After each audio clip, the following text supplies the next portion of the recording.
Okay, good morning, everybody. Thank you, Dr. Day. My name is Alec. We're going to be discussing today the relationship between the authoritarian personality and affective polarization. Before we begin, though, I just would like to extend my thanks and gratitude to Dr. Myra, who is here with us today, for her continued advice and support these last years. Certainly could not have done this without her. So, jumping right into things, what is affective polarization? So, what you need to know is that affective polarization pretty much is the rising angry feelings, thoughts, and behaviors that we exhibit towards members of the other party. This is not ideological polarization. I'll say it again. This is not ideological polarization. An example of that would be my opposition to gun legislation is increasing while your support for it is increasing. We have a divergence of ideology, not what we're talking about here. What we're talking about here is rising antipathy between the parties, which appears to be increasing, especially during times of elections. What a surprise. So what do we know about this affective polarization? Well, most scholars agree that it's rooted in what is called social sorting, which is more or less the tendency for people to interact with those who are similar to them, and to not interact and occasionally lash out at those who are different from them. It's the same feelings of identity, like rooting for your favorite sports team and rooting against your rival team. This affective polarization can be incredibly dangerous to democracy. It can also have apolitical effects. We'll go through some of those. So members of the opposing parties these days in the United States are much less likely to be friends with each other, much less likely to marry and date each other, and are even less likely to be hired by a hiring manager who has a different political affiliation. So why is affective polarization dangerous to democracy? Well, it's possible that this anger in our society can degrade our public discourse so fervently, and it can become so decayed that partisans no longer agree on a fundamental set of facts and a basic reality. Obviously, this is necessary for a healthy democracy. So how about the authoritarian personality? First things first, throw dictators and regime type out the window. Not what we're talking about here. What we are talking about is people with the personality disposition that they really like togetherness and hate when people go out and act on their own, especially when they feel threatened. Generally, authoritarians, or people with the authoritarian personality type, feel more receptive to threats than people who do not have this personality type. So a little bit more about the authoritarian personality. So what do they feel threatened by? For example, things that they are that they believe are quote unquote socially deviant. So younger people, people of more racially and ethnically diverse backgrounds, feminists, people coming from a wider number of sexualities and genders. What else? People who do drugs, people who like rock and roll music. Really, anybody who is not white, older, culturally conservative, and things like them. These people, or the people who exhibit this trait, tend to view as threatening. Possibly those who differ from them politically and ideologically as well. So what's the connection here with affective polarization? Well, our thinking is relatively straightforward. We believe if these people, authoritarians, are more likely to perceive and react to political threats, are they perhaps contributing to the rising level of affective polarization or partisan anger in our society? So we have our two hypotheses here. As you can see, H1, the amount of authoritarian personality positively predicts the amount of polarization. So coming into our methods here, we utilize an observational design based off of the ANES 2016 time series. This is a gigantic survey and is fairly reliable. So we cleaned and coded the data and then ran a regression using the program Stata. So now let's discuss our variables. Obviously, our dependent variable is the level of affective polarization. We get this variable from the feeling thermometers in the survey. So respondents are asked to rate each one of the two parties, 0 to 100, 0 meaning they absolutely view the party with disgust, 100 means they love the party.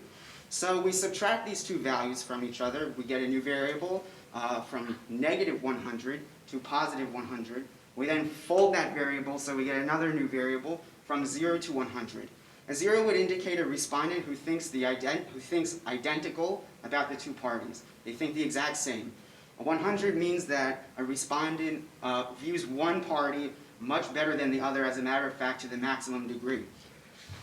Our independent variable here is the level of authoritarianism. So authoritarianism, this also comes from the survey from the 4 authoritarianism questions, pardon me. So each authoritarianism question has a low, medium, and high authoritarianism answer, which we then sum to create this variable. And I will read those questions to you now. Quote, please tell me which one you think is more important for a child to have. 1, independence or respect for elders. 2, curiosity or good manners. 3, obedience or self-reliance. And 4, being considerate or being well-behaved. We also have a number of controls here, as you can see, the dummy variable, college attendance, ideological strength, which we have folded. So on one side we have people who are very moderate, on the other side we have people who are highly ideological. Income, media attention, this is a 0 to 7, corresponding to the 7 days of the week respondents pay attention to the media. Political participation, which is summed from 5 other variables, which are, did you post a yard sign, political yard sign, vote in presidential or gubernatorial elections, donate to a political campaign, or participate in a political rally. We also have satisfaction with democracy. All of these come from the AIDS data, and we recoded all of our variables from 0 to 1, so that when it's time to do our interpretation and analysis, we can make side-by-side comparisons for the variables. So showing you some numbers here, these are just some descriptive statistics. As you can see, all of our variables have between 3,500 and 4,500 observations, and there doesn't look to be any crazy skews anywhere. Some more numbers. This is a correlation matrix of our variables. As you can see, none of our variables are correlating at a rate higher than plus or minus 0.8. So we're not really concerned about a confounding or third variable in this case. Finally, the good stuff, what we've all been waiting for, results. So we do have an effect for authoritarianism, and since these are all scaled from 0 to 1, we can compare these side by side. So for authoritarianism, the interpretation would be, as a person moves from exhibiting 0 authoritarian personality to the maximum amount of authoritarian personality, they actually are about 8 degrees more polarized, and this is highly significant.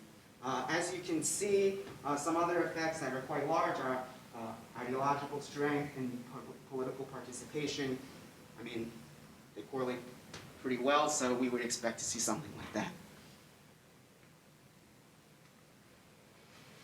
So moving on to our conclusion of our analysis here. So authoritarianism does have a modest but highly significant effect on polarization.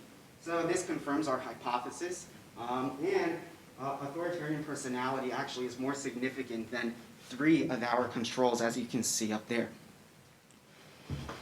So finishing up our analysis, right now I'm going to argue that it's A affecting B and not B affecting A. And the way we have come up with this is that we think the far more likely scenario is that an innate personality trait, which you are born with or form at a very young age, affects a learned behavior like affective polarization. Excuse me.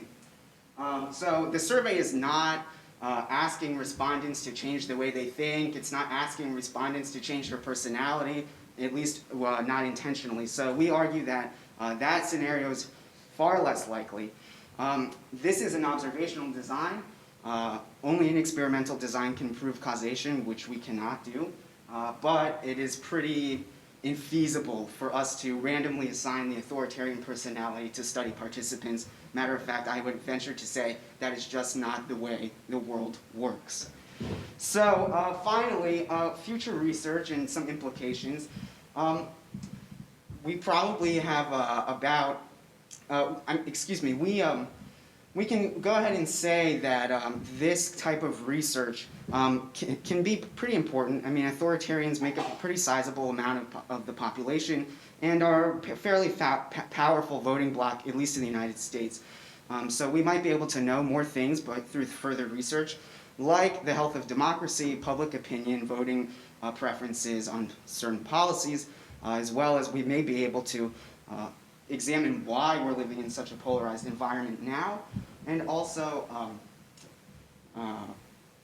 try and allay some of polarization's most dangerous consequences to our democracy.